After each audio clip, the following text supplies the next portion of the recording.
नमस्कार, मेरा नाम साहिल कैरो है और आज की इस वीडियो में आप सभी का स्वागत है। आज हम लोग बात करेंगे कि उत्तर प्रदेश टीजीटी और पीजीटी टीचर की कैसे तैयारी करें, कौन कौन सी चीज़ें उसके लिए ज़रूरी हैं, क्या क्या पढ़ें, तैयारी की रणनीति क्या हो।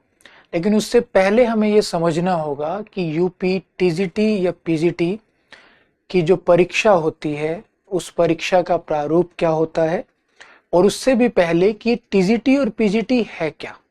हम ये तो जानते हैं कि इनका संबंध शिक्षक के वर्गीकरण से है, मतलब हम शिक्षकों को वर्गों में बांटते हैं, टीजीटी शिक्षक, पीजीटी शिक्षक।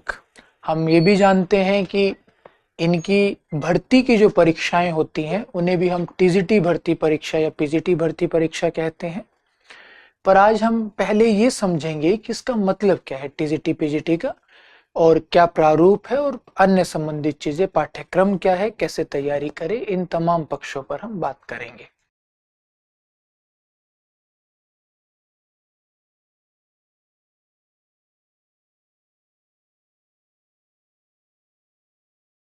टीजीटी पीजीटी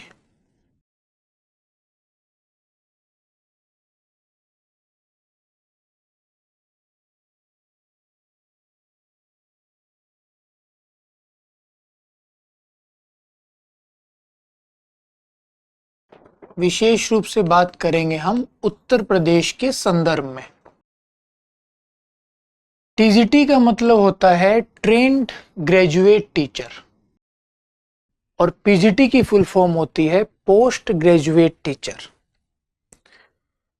हमारी जो पढ़ाई होती है ना कॉलेज के बाद, उसमें हम जो सबसे पहले डिग्री करते हैं उसको ग्रेजुएशन कहते हैं, जिसमें BSc, BCom, BA, BBA, LLB, ये तमाम डिग्रियां आ जाती हैं जिसको हम ग्रेजुएशन कहते हैं। जैसे बीए की फुल फॉर्म क्या होती है, bachelors of art, BSc bachelors of science, BCom bachelors of commerce.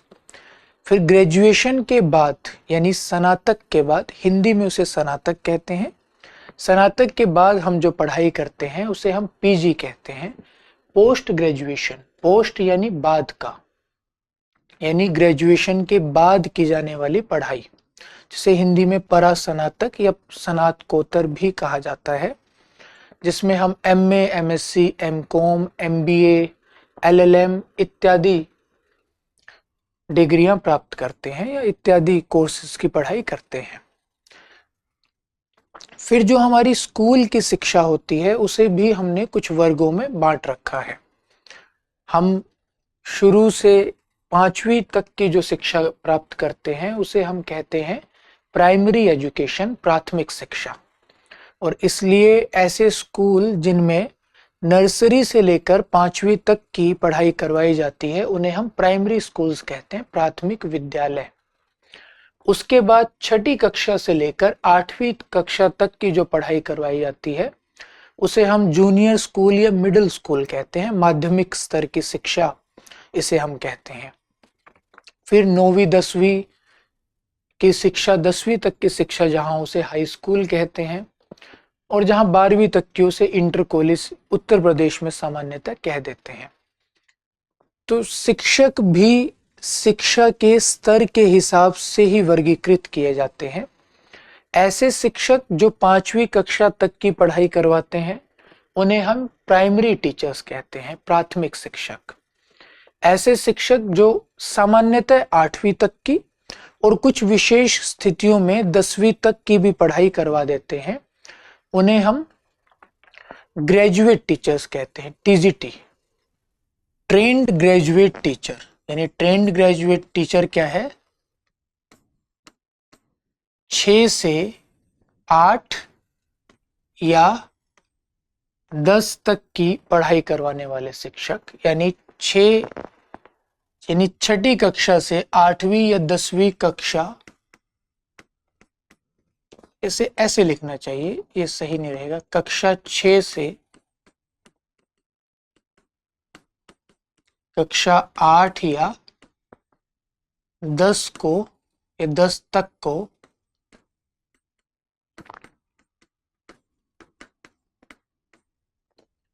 पढ़ाने वाले शिक्षक टीजीटी शिक्षक कहलाते हैं, ट्रेंड ग्रेजुएट टीचर।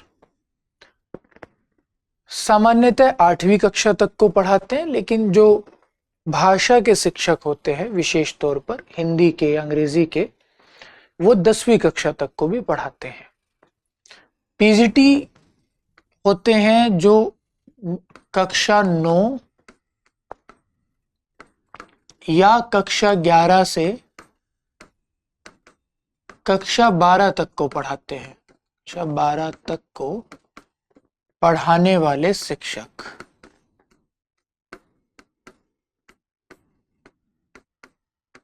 उन्हें हम पीजीटी कहते हैं, पोस्ट ग्रेजुएट टीचर। ठीक है।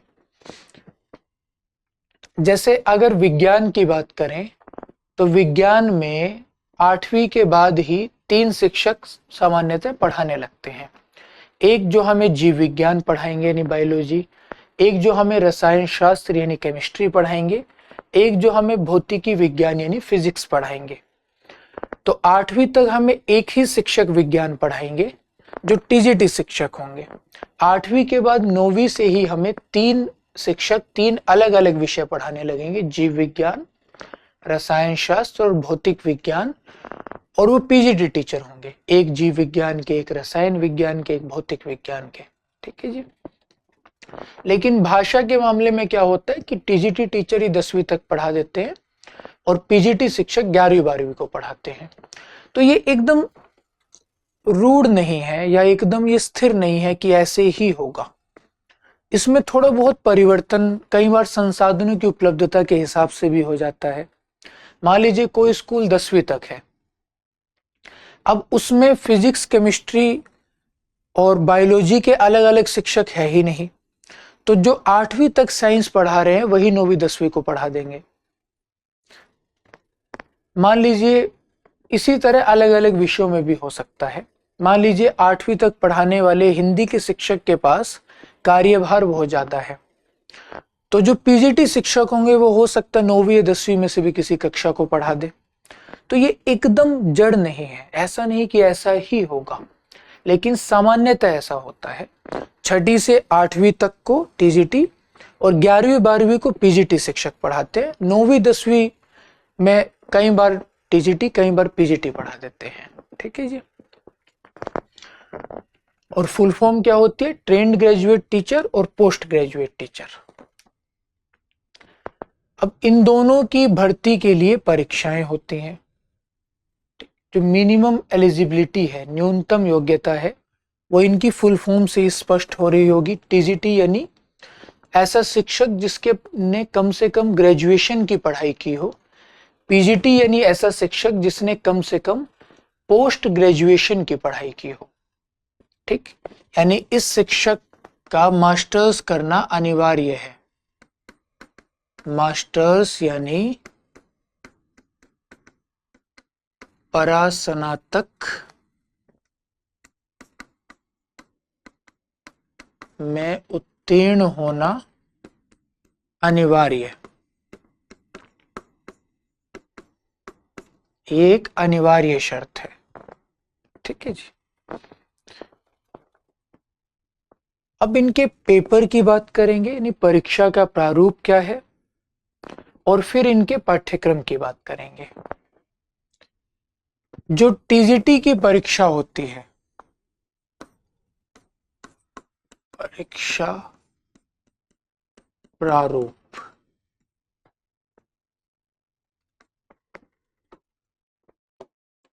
वो कुल 500 अंकों की है। इसमें 100 प्रश्न आते हैं हिंदी के। हम हिंदी टीजीटी पीजीटी की बात कर रहे हैं ना, तो 100 प्रश्न आएंगे हिंदी के और 25 प्रश्न आएंगे संस्कृत के।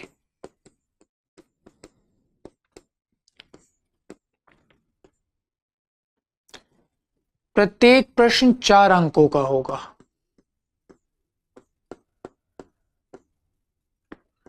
यानी 400 अंकों की हिंदी आएगी और 100 अंकों की संस्कृत आएगी। ठीक है जी, यानी कुल 125 प्रश्न आएंगे जो 500 अंकों के होंगे।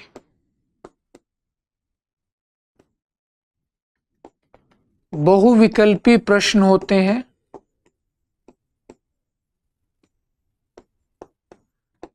बहुविकल्पी प्रश्न का मतलब क्या होता है? एमसीक्यू, मल्टीपल चॉइस क्वेश्चंस, या जिनको ऑब्जेक्टिव क्वेश्चंस आप लोग कहते हैं।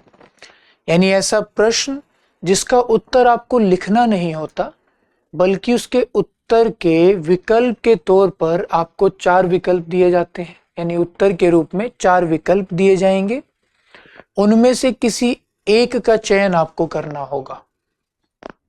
ठीक है जी, यानी उसका उत्तर एकदम तय है, उन 4 में से ही कोई एक होगा, आपको खुद से लिखना नहीं है। तो ऐसे प्रश्नों को बहुविकल्पी प्रश्न कहते हैं। नकारात्मक अंकन नहीं होता, कोई नेगेटिव मार्किंग नहीं होती। अगर आप किसी प्रश्न का गलत उत्तर भी दे देते हैं तो आपका कोई अंक काटा नहीं जाएगा। ठीक है जी, इसके अलावा साक्षात्कार भी इसमें नहीं होता। यानी आपने इन 500 अंकों में से कितने अंक अर्जित किए हैं, इसी के आधार पर आपका चयन होगा। आपकी जो मेधा सूची बनाई जाती है, मेरिट लिस्ट, वो पूरी तरह आपके इन 500 अंकों पर आधारित होगी। अलग से आपको साक्षात्कार यानी इंटरव्यू के लिए नहीं बुलाया जाएगा। ठीक है जी, तो नेगेटिव मार्किंग नहीं है, इंटरव्यू नहीं होगा, एमसीक्यू होंगे, कुल 500 अंकों का प्रश्न पत्र होगा और 2 घंटे का पेपर होगा। अवधि यानी जो ड्यूरेशन होगी परीक्षा की, जो समय है, वो 2 घंटे का है। यानी 2 घंटे में आपको 125 प्रश्न करने होंगे। यानी औसतन आपको 1 मिनट से थोड़ा कम समय एक प्रश्न के लिए दिया जाएगा। तो ये तो हुई टीजीटी की बात। अब कर लेते हैं पीजीटी की भी बात।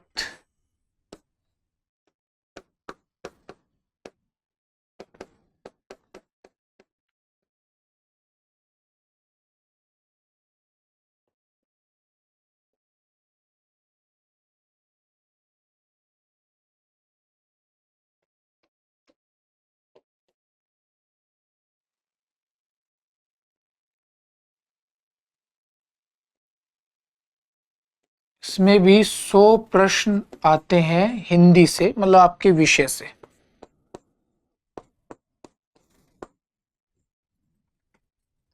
और प्रत्येक प्रश्न 3.4 अंक का है। ठीक है जी, 25 प्रश्न आएंगे संस्कृत से।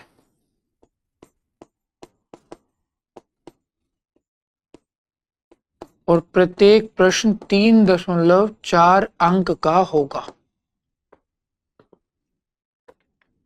ठीक, यानी कुल 85 अंकों के प्रश्न संस्कृत से आएंगे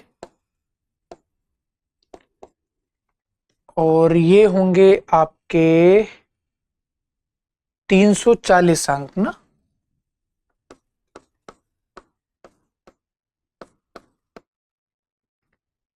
हाँ, तो मुझे लग रहा है 340 अंक ही होने चाहिए। 340 अंकों के प्रश्न हिंदी से आएंगे, यानी कुल 125 प्रश्न आएंगे और 340 और 85, 425 अंकों के ये प्रश्न होंगे। ठीक है जी,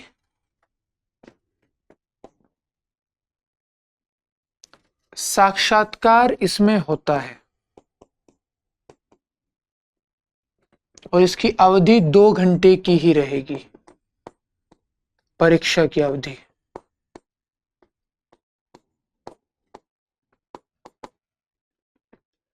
साक्षात्कार इसमें होगा और उससे पहले नकारात्मक अंकन इसमें भी नहीं है। तो ये एक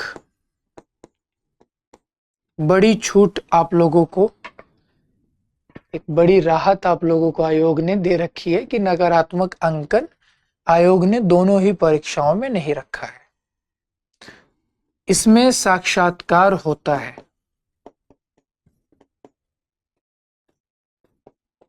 और साक्षात्कार 50 अंकों का होगा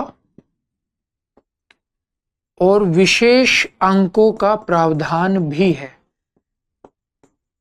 और ये विशेष अंक विशेष योग्यता के आधार पर दिए जाते हैं, जो कि 25 अंक हैं। इसमें आयोग ने स्पष्ट किया है 3 शर्तों के आधार पर अंक आवंटित किए जाते हैं। पहली शर्त क्या है? क्या व्यक्ति पीएचडी धारक है? अगर कोई पीएचडी धारक है, यानी किसी ने पीएचडी कर रखी है, तो उसे 10 अंक प्रदान किए जाते हैं। अगर किसी ने बीएड और एमएड कर रखी है, यानी एजुकेशन में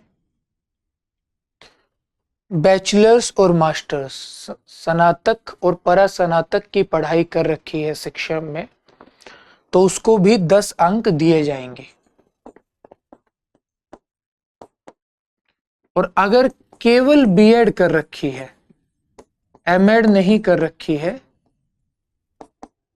तो 5 अंक दिए जाएंगे। ये ध्यान रहे कि अगर आपने केवल बीएड की है तो 5 अंक मिलेंगे, अगर बीएड एमएड दोनों कर रखी है तो 10 अंक मिलेंगे।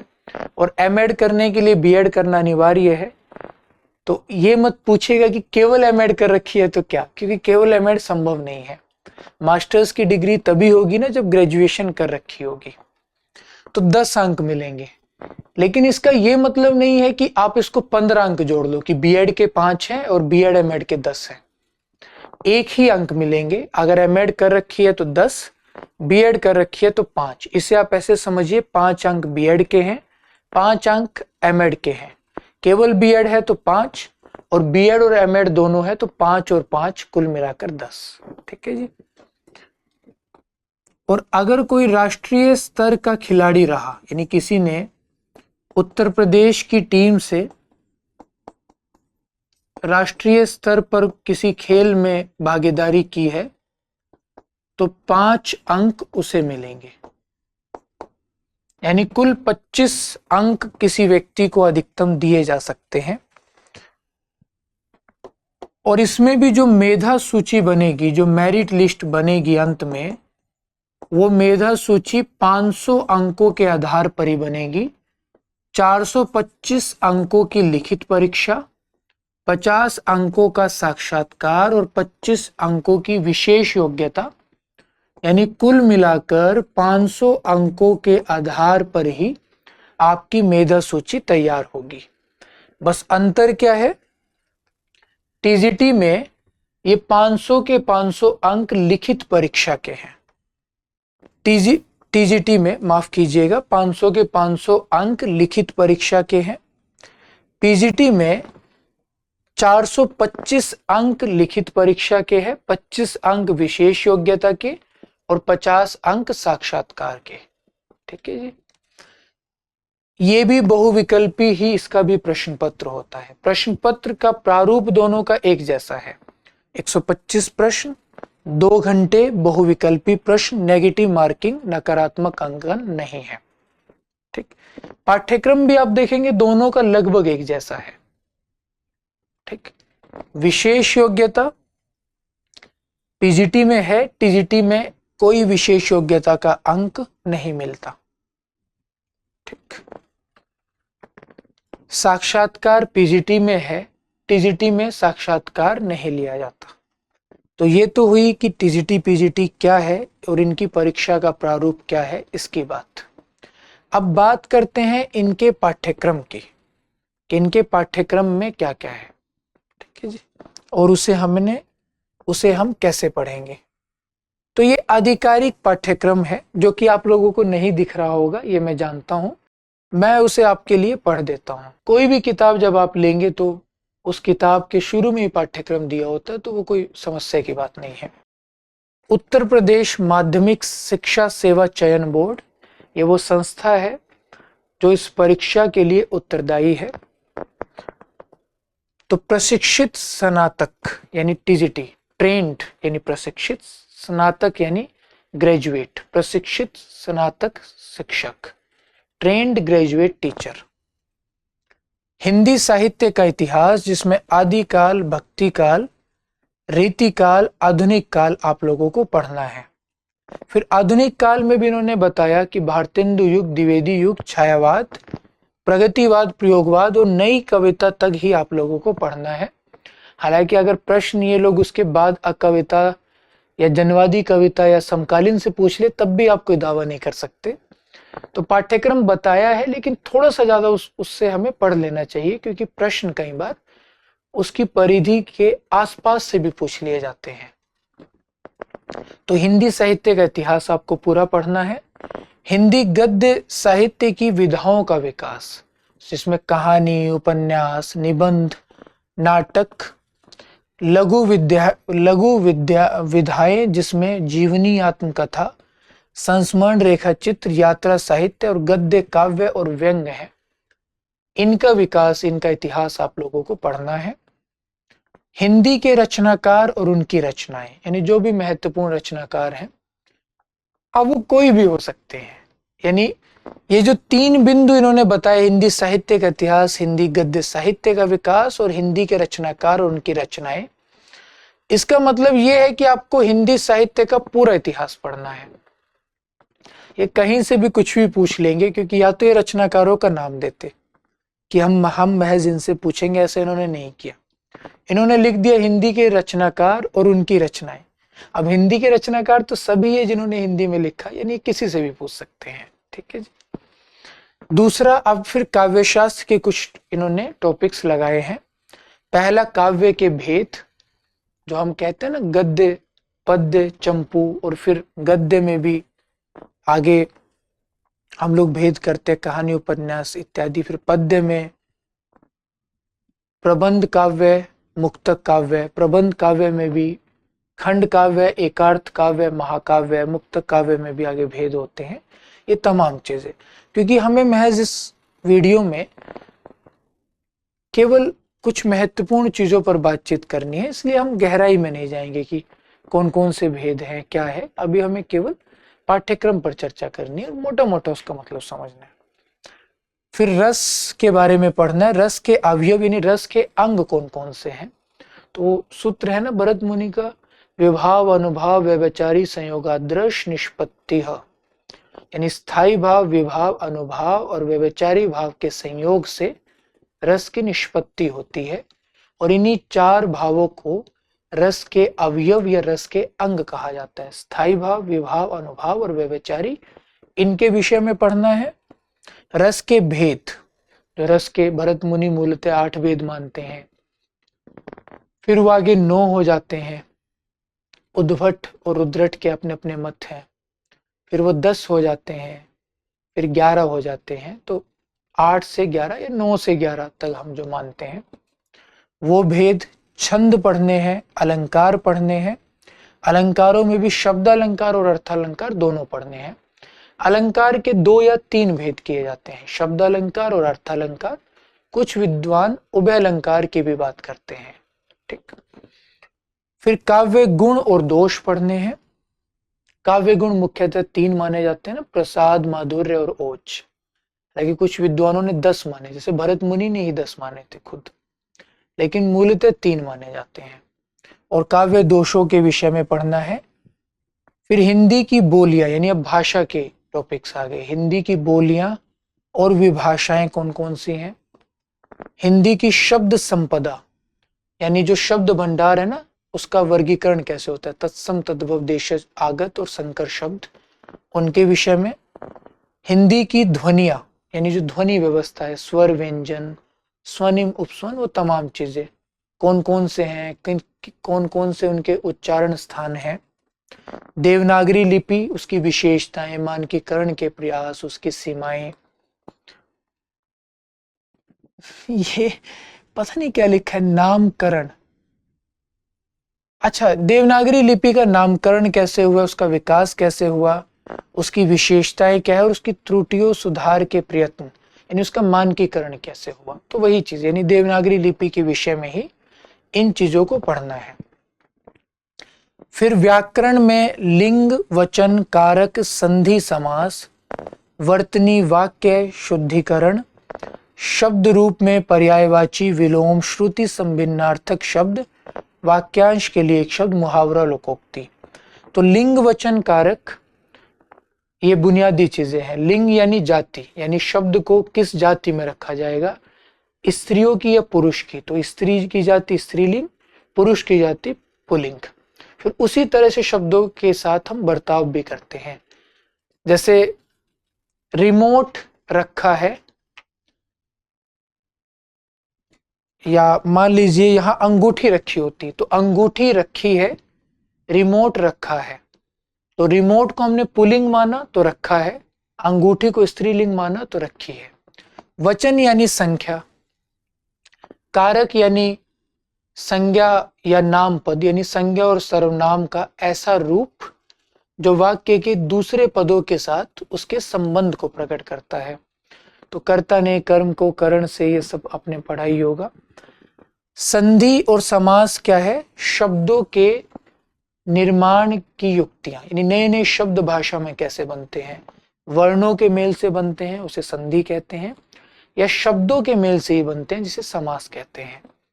तो वो उनके भेद क्या क्या हैं। वर्तनी यानी स्पेलिंग को हिंदी में वर्तनी कहा जाता है। तो वर्तनी और वाक्य शुद्धिकरण, यानी वर्तनी और वाक्य के स्तर पर जो गलतियां होती हैं उन्हें कैसे शुद्ध करें। करण का मतलब होता है प्रक्रिया। जब भी किसी शब्द के साथ करण लगता है तो इसका मतलब हो जाता है कि अब इससे प्रक्रिया का अर्थ दिया जा रहा है। जैसे शुद्धिकरण यानी शुद्ध करने की प्रक्रिया, नगरीकरण नगर बसाने की प्रक्रिया, आधुनिकीकरण आधुनिक करने की प्रक्रिया, औद्योगिकरण उद्योगों को स्थापित करने की प्रक्रिया। तो वर्तनी और वाक्य शुद्धिकरण यानी वर्तनी के स्तर पर कुछ गलत लिख देंगे, जैसे पूछ लेंगे कि भाई इनमें से कौन सा सही है।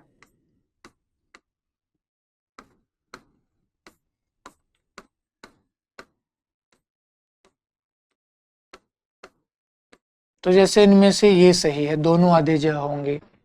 फिर ये चार अलग अलग शब्द दे देंगे। ये तो एक ही शब्द के चार अलग अलग वर्तनियां मैंने लिखी है, एक ही शब्द की, वो हो सकता है चार अलग अलग शब्द दे दे, इनमें से कौन सा सही है कौन सा गलत है ऐसे।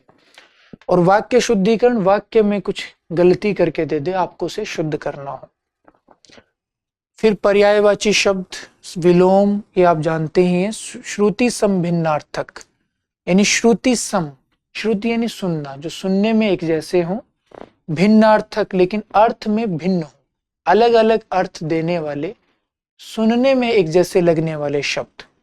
जैसे कल काल, कल काल, कल यानी जो गया या आएगा, या तो बीत गया या जो आने वाला है। काल यानी समय। तो ऐसे शब्द जो सुनने में एक जैसे लगे लेकिन उनके अर्थ अलग अलग हो। वाक्यांश के लिए एक शब्द, जैसे जो दया करने वाला हो, दयालु। तो यानी वाक्य के एक अंश का प्रयोग हम जिसे व्यक्त करने के लिए करते हो, उसके लिए जो एक एक शब्द भी चलते हैं।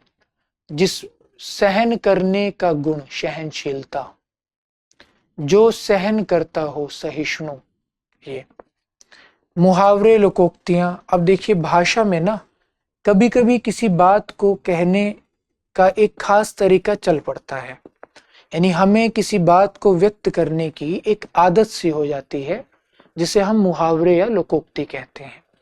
मुहावरे और लोकोक्ति दोनों में ही किसी भाव को व्यक्त करने का एक खास तरीका होता है, लेकिन दोनों एक चीज नहीं है। मुहावरे और लोकोक्ति में फर्क है। तो वो आप जब ये पढ़ेंगे तब पढ़ेंगे कि लोकोक्ति अपने आप में एक पूरा वाक्य होती है, मुहावरा वाक्य में प्रयोग होकर ही अपना अर्थ देता है, लोकोक्ति का मूल संबंध लोक से होता है, लोक धन उक्ति, यानी आम जो जनजीवन है उसकी उक्ति, उसकी बात। मुहावरे ज्यादातर पढ़े लिखे लोगों द्वारा विकसित किए गए। मतलब ये पूरी तरह सही भेद हो ऐसा नहीं है, लेकिन लगभग जो सामान्य विशेषताएं मिलती हैं उसके आधार पर हम इनमें भेद करते हैं। तो अधजल गगरी छलकत जाए जैसे एक लोकोक्ति है, 9 2 11 होना एक मुहावरा है। अब 9 2 11 होने का मतलब क्या है? 9 धन 2 बराबर 11, ये इसका मतलब नहीं है, यानी फरार हो जाना। अधजल गगरी छलकत जाए यानी इसका मतलब ये नहीं है कि कोई घड़ा लेकर चल रहा है या कोई बर्तन लेकर, वो आधा है तो पानी छलक रहा है, ये नहीं। यानी ऐसा व्यक्ति जिसमें कम ज्ञान हो वो ज्यादा बगाड़ता है। तो देखिए, कहा कुछ जा रहा है, अर्थ कुछ और आ रहा है, लक्षणा शक्ति का प्रयोग हो रहा है। तो ये तो हो गया हिंदी का पाठ्यक्रम, टीजीटी का। तो इसमें काव्यशास्त्र, हिंदी साहित्य का इतिहास और भाषा, तीनों हिस्सों से कुछ कुछ टॉपिक्स लगाए गए हैं। बहुत बड़ा पाठ्यक्रम नहीं है, ठीक पाठ्यक्रम है। फिर संस्कृत, संस्कृत से क्या क्या पढ़ना है? प्रमुख रचनाकार और उनकी रचनाएं, और ये प्रमुख रचनाकार दिए हुए हैं, कालिदास, भवभूति, गार्वी, माघ, दंडी और श्रीहर्ष। बस इनकी रचनाएं आपको पता होनी चाहिए, उसके बारे में कुछ कुछ बुनियादी बातें। और संधि पढ़नी है आपको, समास पढ़ने हैं, शब्द रूप पढ़ने हैं, धातु रूप, कारक प्रयोग, और अनुवाद पढ़ना है हिंदी से संस्कृत और संस्कृत से हिंदी का। ठीक, तो 25 प्रश्न संस्कृत से, 100 प्रश्न हिंदी से पूछे जाएंगे। ठीक है जी, 125 प्रश्नों का एक कुल प्रश्न पत्र होगा। अब इसके लिए क्या पढ़ें, ये एक बात है। इससे पहले हम पीजीटी का पाठ्यक्रम भी देख लेते हैं, फिर एक साथ बात करें, क्योंकि पाठ्यक्रम लगभग एक सा है, तो क्या पढ़े इस पर भी एक साथ बात कर लेंगे। अब ये है पीजीटी का पाठ्यक्रम, जिसके लिए प्रवक्ता शब्द का प्रयोग किया है। तो हिंदी साहित्य का इतिहास देखिए, उधर भी यही था, उसमें पूरा वही है जो उधर था। जो टीजीटी में है हिंदी साहित्य का इतिहास, वही पीजीटी में भी पढ़ना है। गद्य साहित्य का विकास जो टीजीटी में पढ़ना था, वही तमाम चीजें पीजीटी में पढ़नी है। काव्यशास्त्र से रस के अवयव, रस के भेद, छंद, अलंकार, काव्य गुण, दोष और शब्द शक्तियां।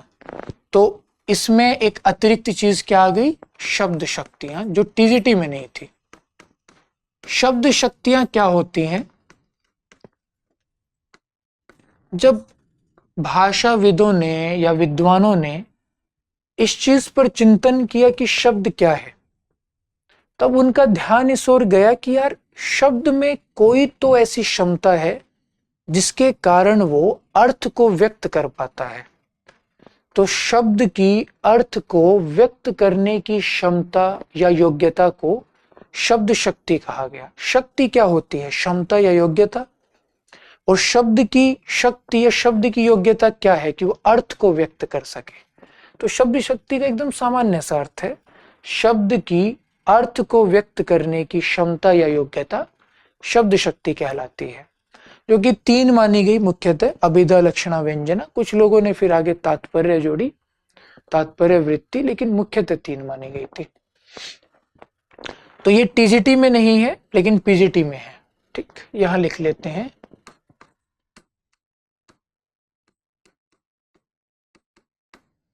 केवल पीजीटी में देखते हैं क्या क्या ऐसा है जो केवल पीजीटी में है।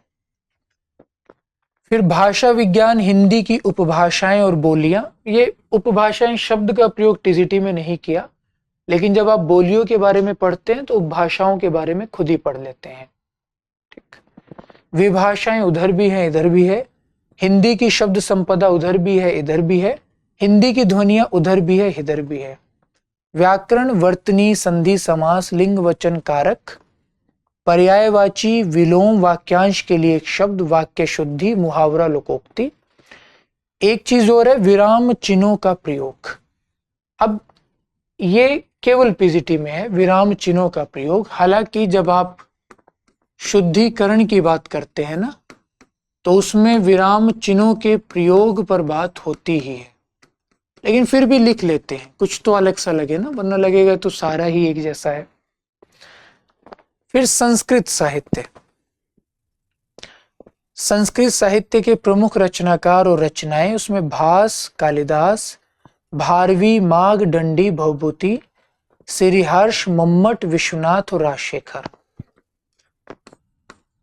तो इसमें भाई कुछ कुछ परिवर्तन आ गया। कुछ रचनाकार ऐसे हैं जो टीजीटी में नहीं थे, पीजीटी में है। और वो रचनाकार कौन कौन है? एक तो है मम्मट, एक है विश्वनाथ,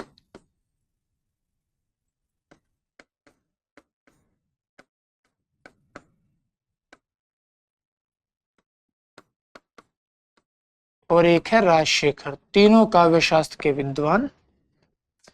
एक नाम और देख लेता हूं, कालिदास, भवभूति, गारवी, माघ, दंडी, श्रीहर्ष। भास भी नहीं है उधर।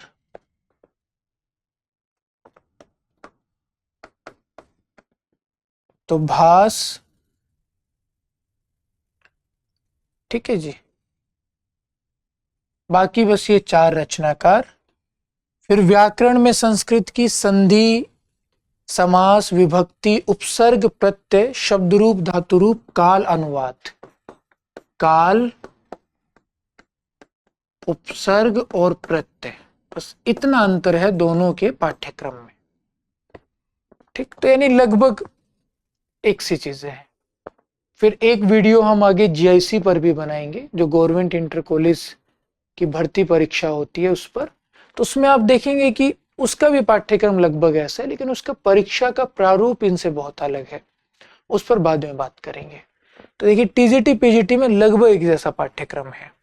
तो अब हम ये समझते हैं कि हमें इसके लिए पढ़ना क्या क्या है। संस्कृत के लिए वो जो 12वीं तक उत्तर प्रदेश के स्कूलों में संस्कृत पढ़ाई जाती है, उसका जो पाठ्यक्रम है, अमूमन उससे बाहर से वो नहीं पूछते। ज्यादातर चीजें उसके भीतर से ही पूछते हैं। तो वहां की जो पुस्तकें हैं वहां तक की, उसमें से इन टॉपिक्स को आप देख सकते हैं, जो भी टॉपिक संस्कृत में लगे हुए हैं। 25 प्रश्न पूछेंगे।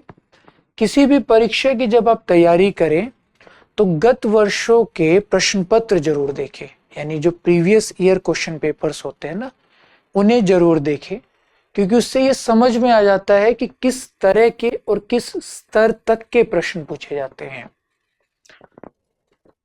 अब बात है व्याकरण की और काव्यशास्त्र की।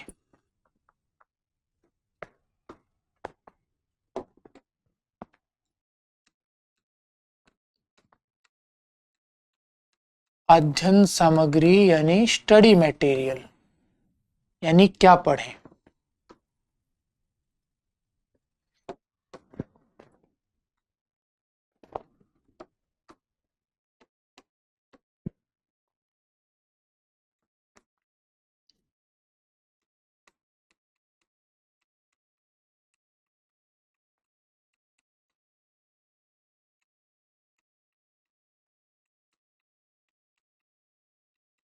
जो पहला टॉपिक है साहित्य इतिहास और गद्य विधाएं, उसके लिए क्या पढ़ना है। दूसरा, काव्यशास्त्र में केवल भारतीय काव्यशास्त्र पाठ्यक्रम में है, पाश्चात्य काव्यशास्त्र नहीं है।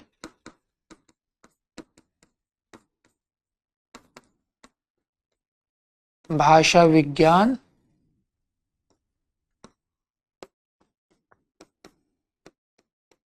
व्याकरण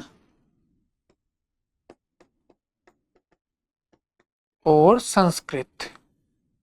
ध्यान रहे कि मैं यहां किताबों के नाम बताऊंगा, आपको पूरी किताब कोई सी नहीं पढ़नी है। ठीक, कोई सी भी किताब आपको पूरी नहीं पढ़नी है। जो टॉपिक आपके पाठ्यक्रम में लगे हुए हैं केवल वो आपको पढ़ने हैं। ठीक है जी। साहित्य इतिहास और गद्य विधाओं में के लिए एक किताब आती है, हिंदी साहित्य का इतिहास।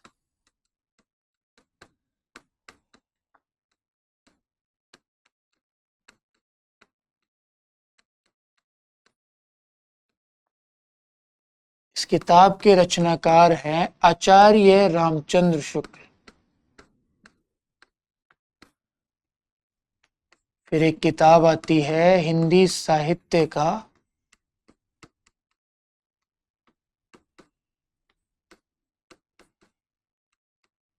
दूसरा इतिहास।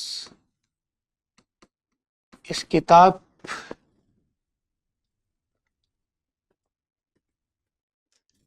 के लेखक है डॉक्टर बच्चन सिंह, और इसके साथ साथ उनकी एक और किताब है आधुनिक हिंदी साहित्य का इतिहास।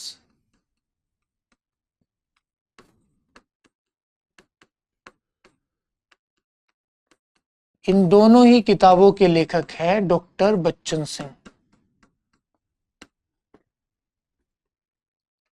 और अगर इसके अलावा भी आप कुछ पढ़ना चाहते हैं तो हिंदी साहित्य और संवेदना का विकास,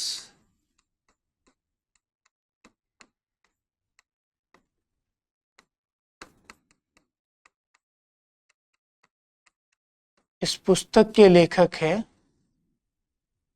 आचार्य राम स्वरूप चतुर्वेदी। और एक किताब है जो आपको पी जानी है, एकदम आसान सी पतली सी, और उसकी एक एक पंक्ति आपको याद होनी चाहिए, मतलब जितने भी महत्वपूर्ण तथ्य उसमें आते हैं। हिंदी साहित्य का सरल इतिहास, ओरिएंट प्लेक्स स्वैन एक पब्लिकेशन है, प्रकाशक है, उससे ये किताब आती है। और इसके रचनाकार हैं विश्वनाथ त्रिपाठी। बहुत पतली सी किताब है, और रोज सुबह उठते सोते, जैसे डॉक्टर कहता है ना, सुबह शाम, ऐसे इस किताब को पढ़ लिया कीजिए, हिंदी साहित्य का सरल इतिहास। अब ये सारी किताबें आपको पढ़नी नहीं है। इनमें से अगर आप मुझसे पूछेंगे कि एक अनिवार्य किताब बताइए, तो मैं कहूंगा हिंदी साहित्य का सरल इतिहास, विश्वनाथ त्रिपाठी। उससे आपकी परीक्षा कभी भी पूरी नहीं हो पाएगी। उसमें से आएंगे केवल 50 प्रश्न ही ऐसे होंगे आपकी परीक्षा के, जो उस किताब से आएंगे, या उन प्रश्नों को करने के लिए उस किताब की सामग्री उपयोग में आएगी। ऐसे केवल 50 प्रश्न होंगे।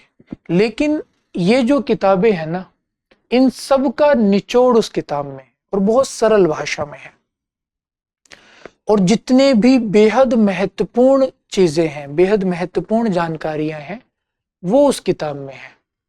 तो उसको आप जितनी ज्यादा बार पढ़ेंगे ना, उतना बेहतर है। क्यों? क्योंकि समस्या जो होती है ना, वो ये होती है कि कैसे हम चीजों को याद रखें। तो इसलिए मैं हमेशा कहता हूं कि पहले कुछ गिनी चुनी चीजों को एकदम कंठस्थ कर लो, फिर उसके आसपास आपको बहुत कुछ याद हो जाता है। तो सबसे पहले विश्वनाथ त्रिपाठी की किताब को कई बार पढ़ लीजिए, जितनी बार आप पढ़ सकते हैं। उसमें जो भी तथ्य आते हैं उन्हें बहुत अच्छे से याद कर लीजिए, उस किताब को बहुत अच्छे से समझ लीजिए। बाकी ये जो चारों किताबें हैं, अगर आपका पढ़ने में बहुत ज्यादा विश्वास हो, आपका बहुत मन लगता हो और आपको समस्या ना होती हो, तो पढ़ लीजिए। वरना जो ज्यादातर विद्यार्थी करते हैं वही आप भी कर सकते हैं, कि कोई एक अच्छी पुस्तक मार्केट से ले लीजिए जो यूपी टीजीटी पीजीटी की तैयारी के लिए आती है, उसे ले लीजिए। उसमें जो इससे संबंधित जानकारियां दी हुई हैं वो आप पढ़ लीजिए। फिर आपको ये चारों किताबें पढ़नी आपके लिए अनिवार्य नहीं रहेंगी। बाकी मूल किताब का कोई भी सब्स्टिट्यूशन नहीं होता, मूल किताब का कोई विकल्प नहीं होता। लेकिन फिर भी, क्योंकि इन्हें पढ़ना बहुत मुश्किल हो जाएगा और केवल परीक्षा उत्तीर्ण करनी है, तो फिर उन किताबों से भी काम चल जाता है। तो विश्वनाथ त्रिपाठी को तो एकदम पी जाना है, ठीक है जी, एकदम बहुत अच्छे से इनकी पुस्तक को पढ़ लेना है। जो बहुत बड़े विद्वान रहे, बहुत अच्छे शिक्षक थे विश्वनाथ त्रिपाठी जी, बहुत आदरणीय, अभी भी जीवित हैं, और बहुत लिखा और बहुत शानदार लिखा। व्यवहार से भी स्टूडेंट फ्रेंडली, विद्यार्थियों के बहुत पक्ष में रहने वाले, बहुत सहज बर्ताव करने वाले उनके साथ, और अपने लेखन में भी बहुत विद्यार्थियों को सहज करने वाले व्यक्ति। इतना आसान लिखते हैं, बहुत आसान। और इनके लिए आप चाहें तो इनकी जगह उस किताब को, कोई भी एक आधार बुक आप ले सकते हैं जो मार्केट में आती है, वो पढ़ सकते हैं। एक किताब दृष्टि की भी आती है, जो टीजीटी पीजीटी जीआईसी नाम है उसका, दृष्टि पब्लिकेशन की। गत वर्षों के प्रश्न पत्र जरूर देखने हैं, उनका अभ्यास जरूर करना है। काव्यशास्त्र के लिए एक किताब आती है सत्यदेव चौधरी की, भारतीय काव्यशास्त्र।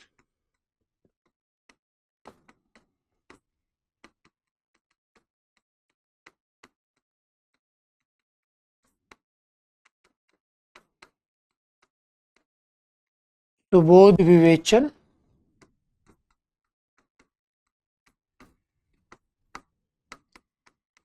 ये पूरी किताब आपको नहीं पढ़नी है, इसमें से महज 10-15 पृष्ठ ही आपको चाहिए। जो आपके पाठ्यक्रम में चीजें लगी है ना, रस के अंग भेद, बस तो 10-15 पृष्ठ केवल आपको चाहिए इस किताब से, आपके काम के 20।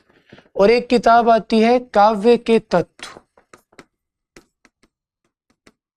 इस पुस्तक के रचनाकार है आचार्य देवेंद्रनाथ शर्मा। इसी तरह ये पुस्तक भी आपको पूरी नहीं पढ़नी है, इसके भी केवल कुछ अध्याय जिसमें छंद के बारे में, अलंकार के बारे में दिया है, केवल वो आपको पढ़ने हैं, उससे ज्यादा नहीं। भाषा विज्ञान के लिए एक पुस्तक है, हिंदी की भाषाएं और बोलियां ही है ना, और बाकी तो कुछ नहीं है आपके पाठ्यक्रम में। हिंदी की भाषाएं, बोलियां, शब्द संपदा और ध्वनियां।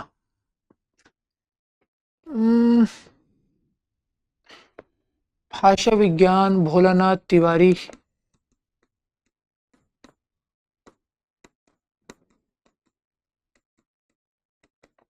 इस पुस्तक में से ना महज 20 से 25 पृष्ठ आप लोगों के काम के हैं, महज 20 से 25 पृष्ठ, उससे ज्यादा आप लोगों के काम के नहीं है।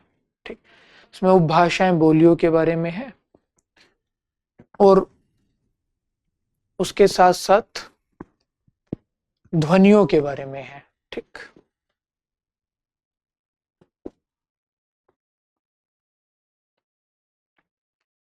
इसके अलावा आप चाहें तो व्याकरण और भाषा विज्ञान दोनों के लिए एक पुस्तक देख सकते हैं, हिंदी व्याकरण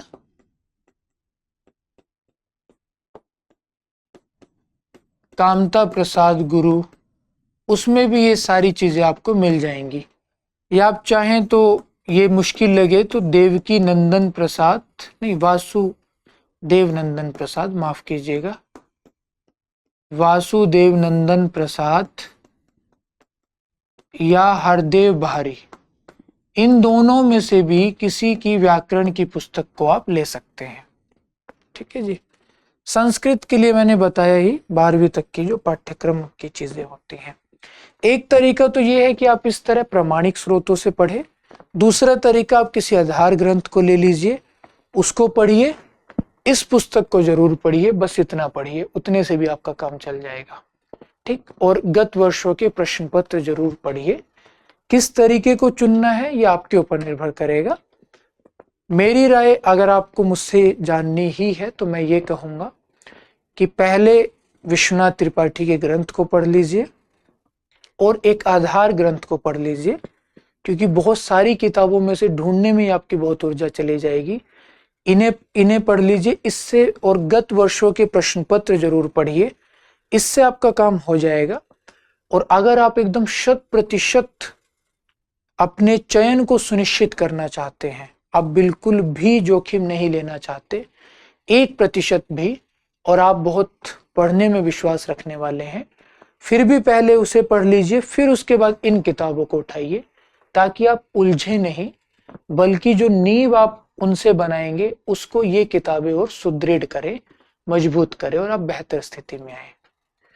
तो आप सभी को शुभकामनाएं आपकी परीक्षाओं के लिए और आपकी तैयारी के लिए।